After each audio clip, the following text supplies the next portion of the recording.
안녕하세요. 삼육서울병원 직업환경의학과 전문의 정필균입니다. 요즘 이상기후 덕분인지 해를 거듭할수록 어쩐지 더 더워지는 것 같지 않으시나요? 출근길에 대중교통에서 막 땀을 흘리고 나면 회사 도착하면 벌써 지쳐있는 경우가 많은데요. 이럴 때 어디 아프게라도 한다면 더욱 힘들어지겠죠.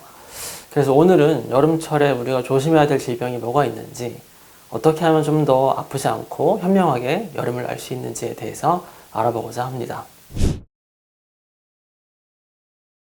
여러분들의 마음속에 여름 하면 먼저 떠오르는 게 뭔가요? 더위? 습도? 뭐 여러 가지 있으시겠죠. 그런데 역시 그것보다도 햇빛을 빼놓을 수 없을 것 같습니다. 다른 계절보다 훨씬 뜨겁지 않나요? 이런 햇빛은 좋기도 해요. 일광욕 하다 보면은 기분도 좋아지기도 하고요. 비타민 D가 만들어지게 되면은 여러 가지 건강에 좋은 영향도 있죠. 하지만 많으면은 좋을 건 없습니다. 특히 한국의 여름 햇빛 같은 경우에는 너무 과한 면이 좀 있는데요. 노출이 심하게 되면은 일광 화상이라던가 햇빛 알레르기가 발생하는 경우도 있습니다. 또한 이게 반복적으로 오랜 기간 쌓이다 보면 피부 노화도 촉진이 되고요. 피부 암과 같은 악성 질환도 발생할 수 있겠습니다. 자, 그러면 어떤 날 이렇게 이런 자외선으로부터 나를 보호를 해야 되느냐? 이때 사용할 수 있는 기준이 자외선 지수인데요. 기상청에 접속을 하시게 되면 그날의 자외선 지수가 시간대별로 제시가 됩니다. 보통 자외선 지수가 3 이상이면은 모자나 선글라스, 선블럭 같은 자외선 차단제를 사용을 해야 되고요. 7 이상이면 여기에 더해서 긴소매 옷도 챙기시는 게 좋습니다. 너무 어렵게 생각하실 건 없는 게요. 한여름에는 비가 오는 날이라고 하더라도 대낮 시간에는 자외선 지수가 3을 넘는 경우가 대부분이에요. 그래서 날씨가 비가 오든 말든 간에 한여름철에는 항상 자외선으로부터 나를 보호해야 된다. 이렇게 생각하시면 되겠습니다. 이런 문제가 피부에만 생기는 건 아닌데요. 또 어디 하나 중요한 곳이 있죠. 네, 바로 눈입니다. 괜히 우리는 좀 멋부리는 것 같은 느낌도 나고 민망하다는 이유로 선글라스를 착용하지 않는 경우도 많은데요. 여름철 대낮에 실외 활동을 한다고 치면은 아주 흐린 날이 아닌 이상은 착용을 하시는 편이 좋고요. 이렇게 빛에 너무 강하게 노출되다 보면요, 각막염이나 결막염이 생길 수도 있고, 무엇보다 나이가 들었을 때 백내장의 위험도가 높아지기도 합니다. 그래서 남녀노소 가리지 않고 정말 잘 챙겨서 쓰고 다니시는 게 중요합니다. 안경 쓰시는 분들은 실내에 들어가게 되면 또 벗어야 되잖아요, 선글라스를요. 그럼 앞이 안 보이기 때문에 불편할 수가 있는데, 기존의 안경에 클립을 끼우는 선글라스도 있고요. 변색 렌즈 같은 옵션도 있으니까 참고해서 사용하시면 되겠습니다. 네, 너무 더운 얘기만 했던 것 같은데요. 여름철에 우리가 조심해야 될 게 이런 더위로 인한 것만 있는 게 아닙니다. 요즘은 게다가 에어컨이 없는 곳이 거의 없기 때문에 어떤 날에는, 아주 더운 날에는 안과 밖의 기온차가 20도 이상 나는 경우도 있는데요. 냉방병이라는 것은 이렇게 기온 차이가 급격하게 변할 때 그 변화에 우리가 적응을 못해서 발생하는 병입니다. 온열 감기는 개도 안 걸린다고 하지만 냉방병은 걸릴 수 있어요. 근데 이런 데 걸리게 되면 마치 감기와 같은 증상으로 고생을 하시게 되니까 주의가 필요합니다. 실내에서 너무 덥게만 있을 수는 없겠죠. 가능하면 외부 공간과의 온도 차이를 최대한 8도 정도까지 그 이내로 맞추는 것이 도움이 좀 되고요. 그런데 바깥에가 너무 더운 날은 8도 정도를 떨어뜨린다고 치면 밖이 38도일 때 안은 30도냐? 이건 좀 어렵겠죠. 그럴 때에는 더 시원하게 맞추시더라도 긴소매 옷이나 가디건 같은 걸 준비해 두셨다가 내가 느끼는 온도를 조절해 주는 방법이 있겠습니다.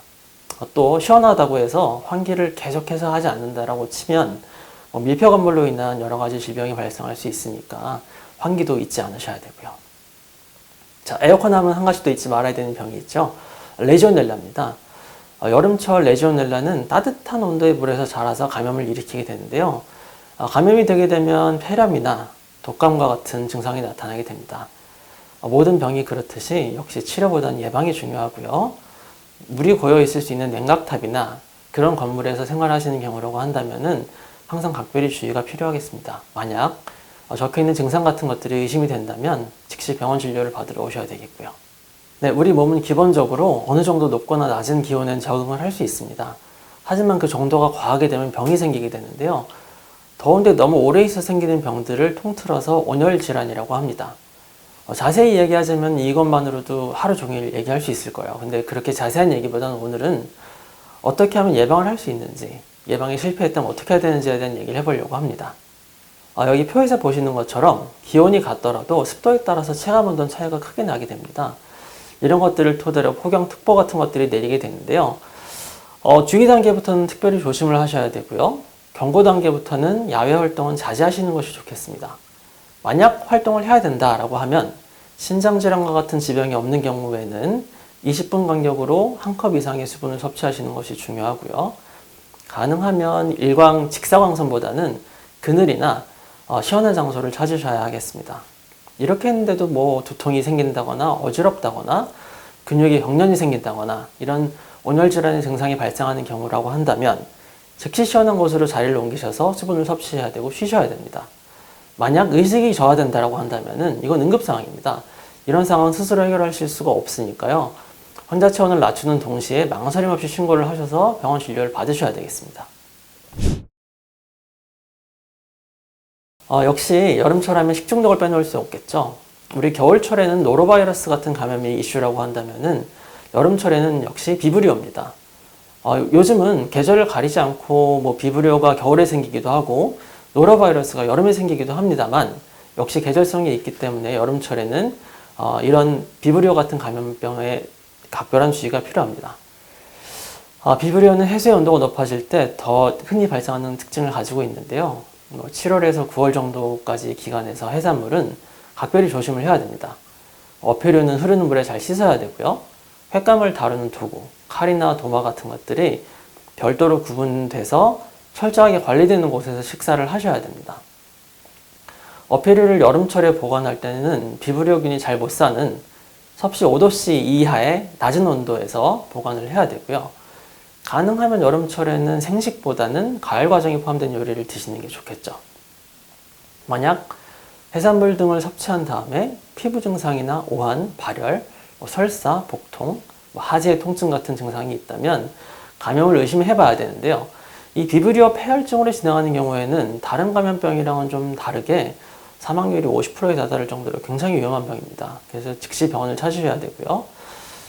이렇게 위험한 병인 만큼 치료보다도 예방이 더욱더 중요하겠습니다.